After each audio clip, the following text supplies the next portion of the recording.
নমস্কাৰ আকৌ ধুনীয়া আপোনালোকৰ বাবে এইযোৰো হৈছে খুবেই ধুনীয়া টছত মুগা বৈ দিয়া হৈছে 50-50 যোৰা ইয়াতে ব্লু আৰু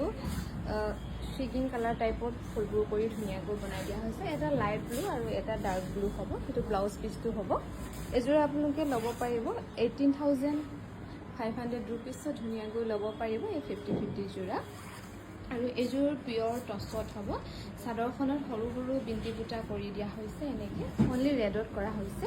আৰু মেখেলাখন হেভিকৈ আঁঠু ওপৰলৈকে এনেকৈ কিং খাপৰ ডিজাইন কৰি বনাই দিয়া হৈছে এইযোৰা ল'ব পাৰিব 8,700 টকা ধুনীয়াকৈ ল'ব পাৰিব আৰু এইখনো পিয়ৰ টছৰ ছিংগল মেখেলা হ'ব এনেকৈ গছ বুটা ডিজাইন কৰি বনাই দিয়া হৈছে 3,600 টকা ধুনীয়াকৈ ল'ব পাৰিব আৰু এখন ব্লুত হ'ব অনলি এখন ল'ব পাৰিব 2,850 টকা চিলাই কৰি আৰু এখন হ'ব মেৰুনত এখনো ল'ব পাৰিব 2,850 টকা চিলাই কৰি ধুনীয়াকৈ ল'ব পাৰিব আৰু এখনো অনলি ৰেডত হ'ব এখন ল'ব পাৰিব 3,600 টকা